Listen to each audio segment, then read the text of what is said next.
नमस्कार, मैं हूं साक्षी जादौन और आप देख रहे हैं विकासशील हरियाणा, जिसमें आज हम बात आयुर्वेद चिकित्सा पद्धति की करेंगे। मुख्यमंत्री मनोहर लाल का दावा है कि प्रदेश में आयुर्वेद को बढ़ावा देने पर विशेष जोर दिया जा रहा है, जिससे लोगों को सस्ती और बेहतर स्वास्थ्य सुविधा मिल सके। गांव-गांव में पार्क और जिम खोली जा रही हैं, योग टीचरों की नियुक्ति की जा रही है ताकि ग्रामीण जीवन को स्वस्थ बनाया जा सके। आयुर्वेद एक प्राचीन चिकित्सा विज्ञान है जो हम भारतीयों को विरासत में मिली है, लेकिन बदलते दौर के साथ हम आयुर्वेद को कहीं पीछे छोड़ते जा रहे हैं, जिसे लेकर देश के प्रधानमंत्री नरेंद्र मोदी और प्रदेश के मुखिया मनोहर लाल कई बार अपनी चिंता जाहिर कर चुके हैं। मुख्यमंत्री मनोहर लाल लोगों से अपील करने में जुटे हैं कि हम सभी को आयुर्वेद चिकित्सा पद्धति को अपनाकर सस्ती और बेहतर स्वास्थ्य सुविधाएं लेनी चाहिए। आयुर्वेद जितना ये पीछे चला गया था, लेकिन पिछले 8-10 वर्षों में एक बहुत तेज गति से आगे बढ़ रहा है। उसमें वैद्य राकेश शर्मा जी का योगदान है ही है, लेकिन दिशा दर्शन देश के प्रधानमंत्री श्री नरेंद्र मोदी जी का है कि हमको वापस आयुर्वेद पर जाना चाहिए। बैक टू बेसिक्स एक बहुत बड़ा विषय है।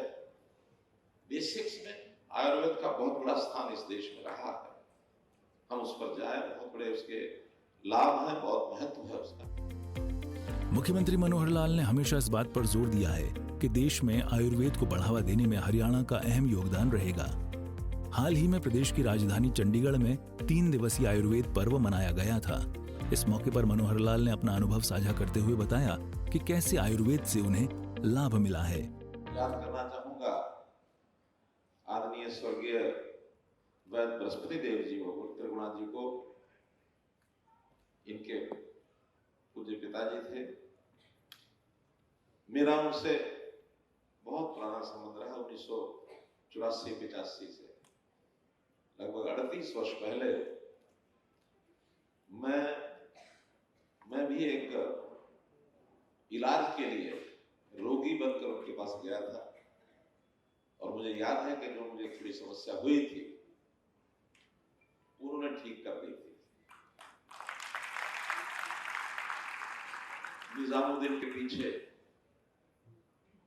एक वैद्य की दुकान, मुझे किसी ने बताया, बहुत प्रसिद्ध वैद्य है।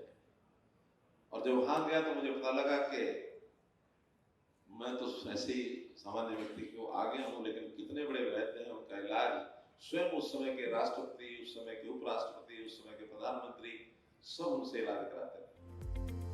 चंडीगढ़ में श्री धन्वंतरी आयुर्वेद कॉलेज पहुंचे मुख्यमंत्री मनोहर लाल ने प्रदेशवासियों से वादा किया कि सरकार पूरे प्रदेश में आयुर्वेद कॉलेज खोलने की योजना पर काम कर रही है, जिससे अधिक से अधिक लोग आयुर्वेद का लाभ उठा सकें। मुख्यमंत्री मनोहर लाल प्रदेशवासियों को ये समझाने में जुटे हैं कि एलोपैथ में भले किसी गंभीर से गंभीर बीमारी का इलाज तुरंत मिल जाता हो, लेकिन उसके कई साइड इफेक्ट भी हैं। लेकिन आयुर्वेद का कोई साइड इफेक्ट नहीं है और देर से सही बेहतर इलाज मिलता है। एक समय था पीछे जाता जा रहा था, और इस आयुर्वेद में, क्योंकि जो आयुर्वेद का ज्ञाता, आयुर्वेद का पुरोधा, उसको वैद्य नाम से बुलाते हैं, जैसा वैद्य जी ने कहा, वो मेरे मन में भी आता है कि आज हमारे नौजवान पढ़ाई करते समय अपने आप को वैद्य कहने से थोड़ा दूरी बनाकर रखते हैं। डॉक्टर कहा जाए तो उनको अच्छा लगता है, लेकिन वैद्य की ये परंपरा, इस देश की प्राचीन परंपरा, हर प्रकार के वैद्य थे, चाहे वो मेडिसिन में थे, चाहे वो शल्य चिकित्सा, हर प्रकार का काम करते थे। और देश के अंदर 2 चीजें, चाहे वो चिकित्सा थी या शिक्षा थी, हर किसी व्यक्ति को बिना किसी कंसिडरेशन के, बिना किसी पैसे के वो उपलब्ध होती थी। समाज में एक ऐसा काम माना जाता था कि इससे बड़ा और पुण्य का काम कोई नहीं हो सकता। किसी के शरीर को, स्वास्थ्य को ठीक कर देना, रोगी को निरोगी बना देना, और किसी अशिक्षित को शिक्षित कर देना। लेकिन समय बीतता चला गया, पाश्चात्य सभ्यता हावी होती चली गई, और पैसे का रोल बहुत बड़ा हो गया। फिर हर चीज पैसे से इसकी तुलना की जाने लगी, बल्कि समाज में भी एक मान्यता घर कर गई कि जो पैसा देकर के लिया जाए वो अच्छा है, जो मुफ्त में मिले उसका कोई महत्व नहीं है। एक मान्यता घर कर ले। उसमें से कहीं कहीं ये भी अच्छी है तो थोड़ा पैसा इसमें भी जोड़ दो, कोई बात नहीं। शिक्षा में पैसा जुड़ने लग गया, लोग अच्छे अच्छे जाने लग गए। चिकित्सा में भी पैसा जुड़ गया, तब लोग वहां जाने लग गए। प्राइवेट में ज्यादा जाने लग गए, क्यों? प्राइवेट में पैसे का बहुत रोल है, सरकारी में पैसे का रोल है नहीं। बीच में इस रास्ता निकाला उनके कि समन्वय करो। एलोपैथी पर लोग शिफ्ट हो गए, तो एलोपैथी आयुर्वेद इसका समन्वय करो। शुरू में समन्वय करना पड़ेगा, फिर व्यक्ति तुलना करेगा कि मुझे आयुर्वेद का लाभ ज्यादा है या एलोपैथी का ज्यादा है। आज हमारी सबकी मान्यता है कि कम से कम मेडिसिन में, औषधि में आयुर्वेद का मुकाबला नहीं है। एलोपैथी का तो दुष्प्रभाव बहुत है, साइड इफेक्ट्स बहुत है। आयुर्वेद में कुछ नहीं। कोई भी प्रकार की औषधि आप खाएंगे तो इलाज में जितना रोगी को लाभदायक होगा वो होगा, लेकिन उसकी हानि नहीं है। और ये बहुत बड़ी चीज है। वरना एलोपैथी में देखते हैं, एक चीज का इलाज कराते हैं, कुछ दिन तक शायद उसका राहत मिलती है, साइड में कोई साइड इफेक्ट करके दूसरी बीमारी शुरू हो जाती है। दूसरी का इलाज कराते हैं, तीसरी शुरू हो जाती है, और एक समय ऐसा आता है शरीर के अंदर हालत खराब हो जाती है कि सब कॉम्प्लिकेटेड चीजें खड़ी हो जाती है। तो कॉम्प्लिकेशन आयुर्वेद में नहीं आती है, इसलिए हमने आयुर्वेद को आगे बढ़ाने के लिए बहुत से। मुख्यमंत्री मनोहर लाल ने कहा कि आज देश और दुनिया में योग अपनी पहचान बना चुका है। योग करने से कई तरह की गंभीर बीमारियां शरीर से दूर भागती हैं। प्रदेश में योग को बढ़ावा देने के लिए कई सराहनीय कदम किए जा रहे हैं। श्री कृष्णा आयुर्वेद का कॉलेज होता था कुरुक्षेत्र में, उसको विश्वविद्यालय का रूप दे दिया, 100 एकड़ जमीन अलॉट कर दी है और वो विश्वविद्यालय अपने आप में काम करना शुरू कर दिया। अभी और उसके अंदर आगे बढ़ना है हमको। केंद्र सरकार ने भी बहुत महत्व देना शुरू किया है। जैसा गोयल साहब को जानकारी है, पंचकुला में एक NIA राष्ट्रीय आयुर्वेद संस्थान, नेशनल इंस्टीट्यूट ऑफ आयुर्वेद, इसकी स्थापना की जा रही है। 270 करोड़ रुपए की लागत से 250 बिस्तर का एक बड़ा नेशनल इंस्टीट्यूट ऑफ आयुर्वेद, जिसको एम्स के बराबर कह सकते हैं, उस लेवल का एक संस्थान बनाया जा रहा है। हमने गांव-गांव में आयुर्वेद कैसे जाए, उसके लिए एक विशेष योजना बनाई। हर गांव में पहले 2 एकड़ का एक पार्क कम व्यायामशाला ये बनाई जाए। लगभग 750 गांव में ये बन चुके हैं। उसी के साथ एक वेलनेस सेंटर आयुर्वेद का, आयुष का कहना चाहिए। आयुष में और भी विधियां आयुर्वेद के साथ आ जाती हैं। योगा भी आ गया, यूनानी भी आ गया, सिद्धा भी आ गया, होम्योपैथी भी आ गया। वो सब विधाएं लेकर के, और वहां एक वेलनेस सेंटर आयुर्वेद यानी एलोपैथी के भी है, लेकिन वहां बहुत सीमित मात्रा में ये सारी विधियां लागू की जाती है। यदि इसको आयुष के माध्यम बनाएंगे तो सब विधियां लागू हो सकती है। सबसे पहले श्री योगा को दुनिया में स्थान दिलाने वाले प्रधानमंत्री जी 21 जून को अंतर्राष्ट्रीय योग दिवस, कभी सोचा नहीं था इस योग को सारी दुनिया अपना लेगी। सारी दुनिया ने अपना लिया। तो योग को महत्व देते हुए, योग बड़ी प्राचीन विद्या है, विधा है, हमारे योगी एक से एक बढ़कर, लेकिन इसमें मैं जरूर श्रेय देना चाहूंगा जिन्होंने योग घर घर में पहुंचा दिया है, बाबा रामदेव। घर घर में योग पहुंचा दिया और अच्छी कथा कहानियां सुनाकर, राष्ट्रभक्ति के गीत बोल के, राष्ट्रभक्ति की किस्से सुनाकर उन्होंने मैदान में निकाल दिए लोग। तो ये काम अब गांव-गांव में पहुंचाने के लिए हमने पार्क का व्यायामशाला में एक योग के लिए एक स्थान बनाया। 2 या 3 कमरे का एक वेलनेस सेंटर ये हम खोलेंगे, जहां कोई एक वैद्य भी बैठे और जहां पर जैसे डाइटिशियन, आहार विशेषज्ञ, इसको भी बैठाएंगे। चाहे उन्हीं लोगों को जो योग सहायक, योग शिक्षक है, उन्हीं को ट्रेनिंग देंगे क्या खाना क्या नहीं खाना, अपने शरीर के तासीर के हिसाब से, आयु के हिसाब से। क्योंकि जैसा हम कहते हैं हमारे यहाँ औषधि ही आहार है, औषधि आहार है। अगर औषधि को हम आहार के रूप में उपयोग करेंगे तो जितना शरीर को बल चाहिए, बल के लिए जितना अन्य शरीर के अंदर जितनी आवश्यक अवयव है, जितने उसके एलिमेंट्स चाहिए, वो उसको मिलेंगे। आपको हरी सब्जी खानी है, कि आपको दाल खानी है, कि आपको फल खाना है, कि रोटी खानी, तो कौन से अनाज की खानी है। आज ये बहुत यानी हेल्थ कॉन्शियस लोग हुए हैं, इन चीजों को वो फॉलो करते हैं। आयुर्वेद हमें हजारों सालों से स्वस्थ जीवन का मार्ग दिखा रहा है। प्राचीन भारत में आयुर्वेद को रोगों के उपचार और स्वस्थ जीवन शैली व्यतीत करने का सबसे बेहतर तरीकों में से एक माना जाता था। ब्यूरो रिपोर्ट, सूर्या समाचार। प्रदेश में आयुर्वेद पद्धति को बढ़ावा देने को लेकर कई मनोहर कदम उठाए जा रहे हैं। मुख्यमंत्री मनोहर लाल अपील करते नहीं थक रहे कि आयुर्वेद इलाज की एक ऐसी पद्धति है जिसके जरिए सस्ता और बेहतर इलाज मिल सकता है। खासकर गरीब लोगों की जिंदगी में इससे बड़ा बदलाव आएगा।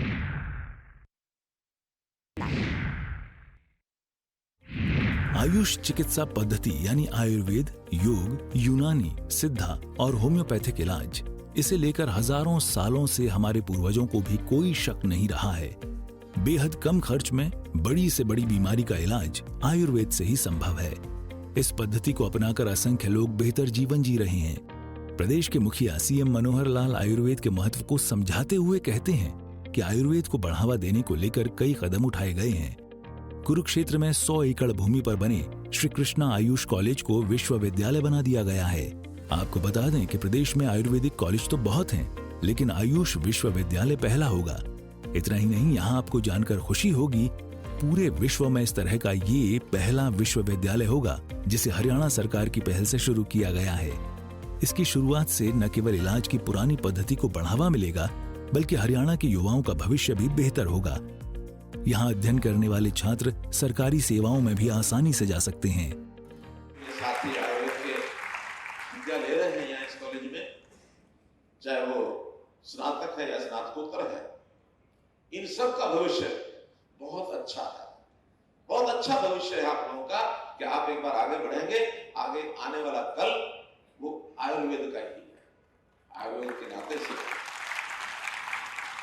व्यक्ति की आयु दीर्घायु होता है, चिरायु होता है, सुखायु होता है, आयु बढ़ती है। नाम ही आयुर्वेद है, तो आयु बढ़ाने का वेद है। मनोहर लाल की सोच अपने हर फैसले से गरीबों की जिंदगी बेहतर करने पर है।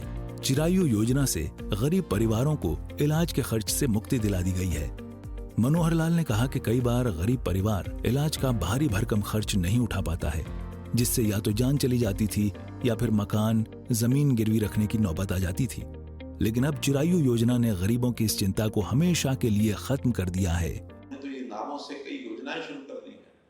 देश के प्रधानमंत्री जी ने, व्यक्ति अस्वस्थ हो गया, उसको इलाज की जरूरत है, गरीब आदमी का खर्चा इतना ज्यादा हो जाता है कि कई बार तो उसका घर उजड़ जाता है, कर्जे हो जाते हैं, घर बिक जाते हैं, छोटे मोटा सामान घर में वो बेच देता है, कर्जा ले लेता है।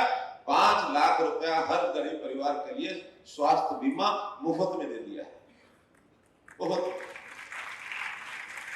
उसके बाद जब ये योजना शुरू हुई आयुष्मान भारत की, हमें लगा कि एक लेवल इसका भी इतना है, बहुत गरीब परिवार है, थोड़ा इससे ऊपर, अर्थात उन्होंने 10,000 रुपया महीने वाले आमदन को इसमें कवर किया, 1,20,000 रुपया साल का। हमने उसको बढ़ा के 1,80,000 कर दिया। परिवार पहचान पत्र बना के ऐसे परिवारों को हमने चिन्हित किया और चिन्हित करके उनको सबको कहा कि इनको भी कवर करेंगे।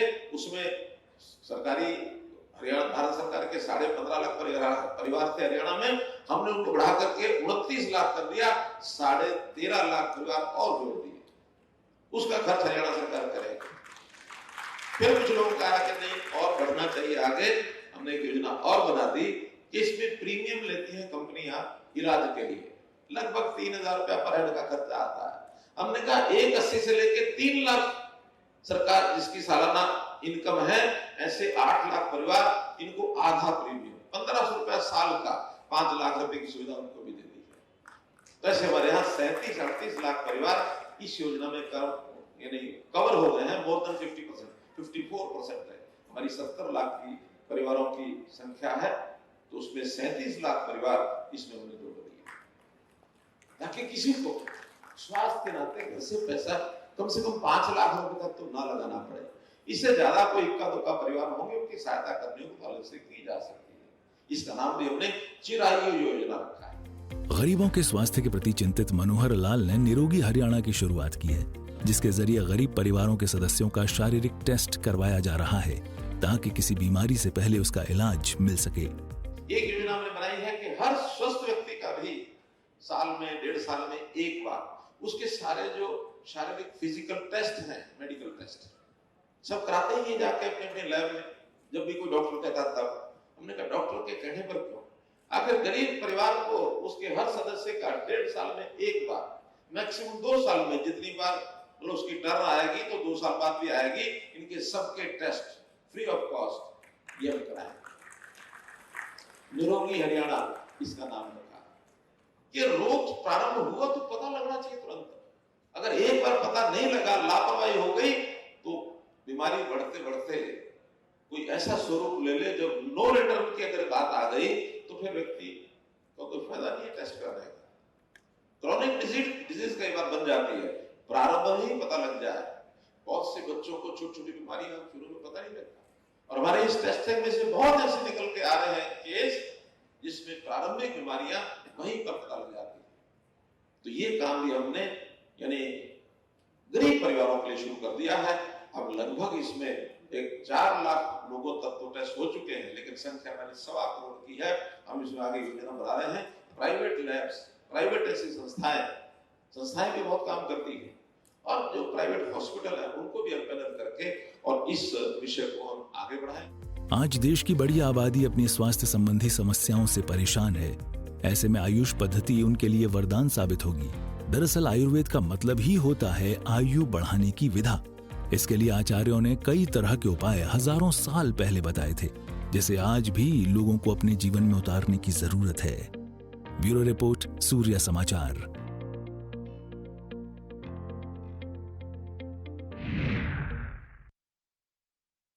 हम अपनी भागदौड़ भरी जिंदगी में इतने व्यस्त हो जाते हैं कि खुद को भुला बैठते हैं, और यही वजह है कि धीरे धीरे हम तनाव में जीना शुरू कर देते हैं, जिसे किसी भी लिहाज से सही नहीं बोल सकते।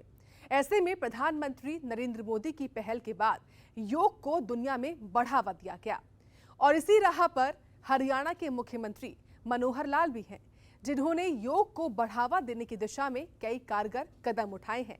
ये रिपोर्ट देखिए आप।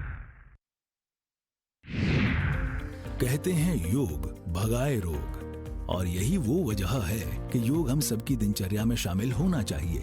दरअसल योग हमारी संस्कृति है जो हमें पूर्वजों से मिली है, लेकिन बदलते दौर के साथ योग कहीं पीछे छूटता जा रहा था।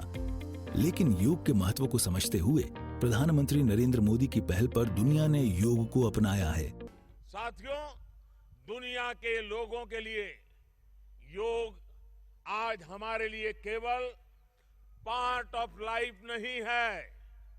प्लीज रिमाइंड, ये पार्ट ऑफ लाइफ नहीं है, बल्कि योग अब वे ऑफ लाइफ बन रहा है।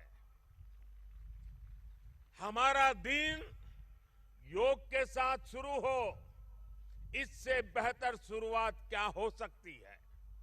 लेकिन हमें योग को किसी एक खास समय और स्थान तक ही सीमित नहीं रखना है। हमने देखा भी है, हमारे यहां घर के बड़े, हमारे योग साधक दिन के अलग अलग समय में प्राणायाम करते हैं। कई लोग अपने ऑफिस में भी काम के बीच में कुछ देर दंडासन करते हैं, फिर दोबारा काम शुरू करते हैं। हम कितने भी तनावपूर्ण माहौल में क्यों ना हो, कुछ मिनट का ध्यान हमें रिलैक्स कर देता है, हमारी प्रोडक्टिविटी को बढ़ा देता है। इसलिए हमें योग को एक अतिरिक्त काम के तौर पर नहीं लेना है। हमें योग को जानना भी है, हमें योग को जीना भी है। हमें योग को पाना भी है, हमें योग को अपनाना भी है, और हमें योग को पनपाना भी है। और जब हम योग को जीने लगेंगे, योग दिवस हमारे लिए योग करने का नहीं, बल्कि अपने स्वास्थ्य, सुख और शांति को सेलिब्रेट करने का माध्यम बन जाएगा। हरियाणा के मुख्यमंत्री मनोहर लाल हर गांव में एक योग टीचर की नियुक्ति कर रहे हैं। ताकि योग के जरिए ग्रामीणों को बीमारी से दूर रखा जा सके। सरकार के किसी न किसी विभाग के द्वारा किए जाने होते हैं, लेकिन अनुभव में आया है कि उन कामों को जमीन पर जो योजना बनती है वो उतरती नहीं है, और अगर कहीं रिपोर्टिंग में आ भी जाता है तो भी वास्तविकता से वो अलग होता है। हम चाहते हैं कि सरकार के साथ जुड़े हुए जो प्रथम श्रेणी के जितने भी अधिकारी हैं स्वयं जाकर के उन चीज़ों को अपनी आंखों से देखें और उसकी रिपोर्टिंग करें, और उसके बाद सरकार जो है जहाँ कोई कमी है विभाग उस हिसाब से उस कमी को दूर करे। अपेक्षा ये है।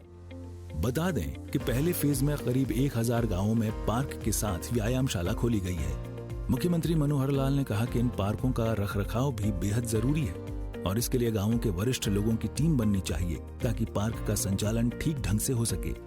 अगर पार्क में किसी प्रकार की कोई कमी है तो उसे जल्द से जल्द दूर किया जाना चाहिए। गांव में पार्क का व्यायामशाला बनी है अथवा बन रही है, उस सारे का ध्यान करना है। हम तो केवल उसको एक समीक्षा के नाते उसका रिव्यू करके आए कि किस स्थिति में क्या चीज़ है। गाँव की पंचायत बनने के बाद नया बजट ये घोषित किया है, 1100 करोड़ रुपया जिला परिषद, जिला समिति और पंचायतें, जिसमें से 850 करोड़ रुपया केवल पंचायतों के लिए है, इसकी घोषणा की है। और गांव के हिसाब से 1-2 दिन के बाद वो समाचार सभी गांवों को तो पता लगेगा ही, आपको भी आपके गांव की जानकारी ये हम सब दिला देंगे ताकि उस गांव का बजट अगले 3 महीने 31 मार्च तक कितना पैसा उनको उपलब्ध रहेगा। और आप यदि अगला कार्यक्रम ऐसा बना सकें कि ग्राम पंचायत से कह करके उनके कुछ कामों की रेजोल्यूशन उनके पास कराएं ताकि ग्राम पंचायत उन कामों को आगे कराने के लिए एक सूची बन जाए। वहीं हरियाणा के आयुष मंत्री श्री अनिल विज ने आयुष विभाग के योग मानस नाम से एक ऐप की शुरुआत की है। इस मौके पर उन्होंने खुद को इस ऐप पर पंजीकृत भी किया।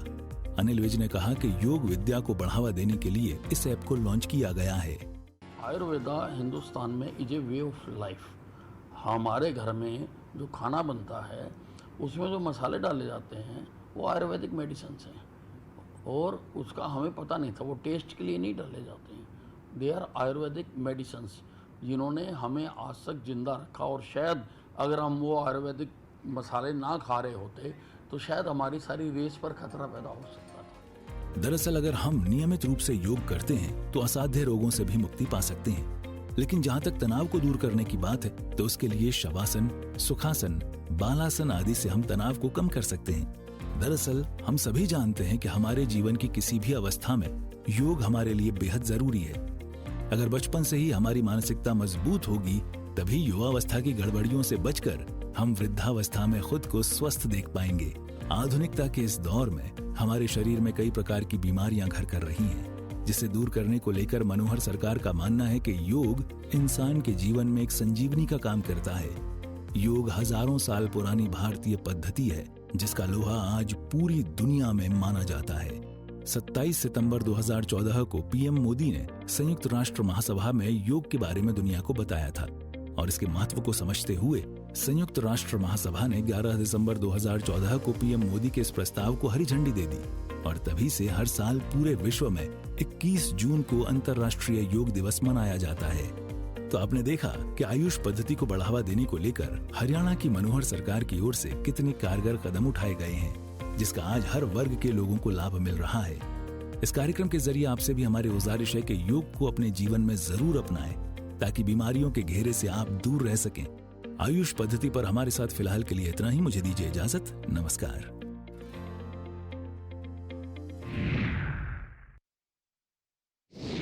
तो आपने देखा कि आयुष पद्धति को बढ़ावा देने को लेकर हरियाणा की मनोहर सरकार की ओर से कितने कारगर कदम उठाए गए, जिसका आज हर वर्ग के लोगों को लाभ भी मिल रहा है।